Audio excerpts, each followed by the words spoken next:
नमस्कार. तर आज आपण पाहणार आहोत अतिशय साध्या सोप्या पद्धतीने बनवलेला वाटाण्याचा ठेचा. चला तर मग रेसिपीला सुरुवात करूया.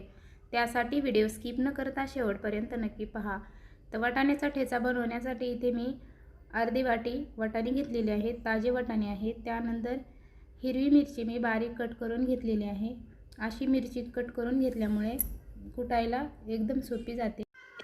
त्यानंतर भरपूर असा लसूण घेतलेला आहे आणि आता आपल्याला हे सर्व साहित्य भाजून घ्यायचं आहे. त्यासाठी गॅसवरती कढई गरम झालेली आहे. त्यामध्ये मी हिरवी मिरची सुरुवातीला भाजून घेणार आहे. हिरवी मिरची खमंग अशी भाजायची आहे. पूर्णपणे कच्चेपणा जाईपर्यंत आपल्याला भाजायचे आहे. हिरवी मिरची भाजून झाल्याच्या नंतर आपल्याला ती काढून घ्यायची आहे आणि त्याच कढईमध्ये आपल्याला वाटाणे भाजायचे आहेत. वाटाणेही आपल्याला खमंग असे भाजायचे आहेत. वाटाणे भाजत आले की त्यामध्ये आपल्याला लसूण टाकायचं आहे. लसूण आपल्याला त्यामध्येच भाजायचं आहे. तर अशा पद्धतीने लसूण आणि वाटाणे दोन्ही एकत्रच भाजून घ्यायचे आहेत. मस्त असे भाजून घेतलेले आपल्याला ते एका ताटात काढायचे आहेत. त्यानंतर आता अशा पद्धतीने मी उकळीमध्येच पूर्णपणे कुटून घेणार आहे. तुम्हाला जर मिक्सरच्या भांड्यामध्ये टाकून मिक्सरला बारीक फिरवून घ्यायचं असेल तर तुम्ही तशा पद्धतीने करून घेऊ शकता. त्यानंतर 1 चमचा जिरे मी त्यामध्ये टाकून अशा पद्धतीने कुटून घेणार आहे. कुटून घेतल्यामुळे एकदम ठेचा खमंग आणि चवदार लागतो.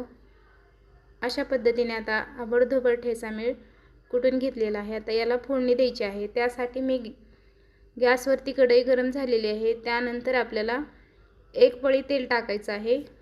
तेल चांगलं गरम झाल्याच्या नंतर आपल्याला 1 चमचा जिरे मोहरी टाकायची आहे. जिरे मोहरी चांगली तडतडली की त्यामध्ये आपल्याला 1 कांदा बारीक असा कट करून घेतलेला टाकायचा आहे.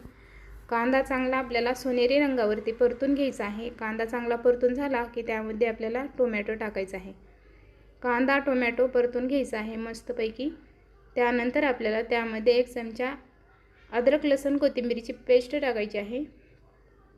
अशा पद्धतीने आता सर्व साहित्य आपण मस्त परतून घेतलेलं आहे. थोडीशी हळद आणि चवीनुसार मीठ टाकायचं आहे. अशा पद्धतीने आता कुटून घेतलेला वाटाण्याचा ठेचा आपल्याला त्यामध्ये परतायचा आहे. तर मस्तपैकी परतून घ्यायचा आहे. त्यानंतर आपल्याला त्यावरती वरतून थोडीशी कोथिंबीर टाकायची आहे बारीक कट करून. तर अशा पद्धतीने मस्त असा झणझणीत आपला वाटाण्याचा ठेचा तयार झालेला आहे. रेसिपी आवडली तर लाईक, शेअर आणि सबस्क्राईब करायला विसरू नका. धन्यवाद.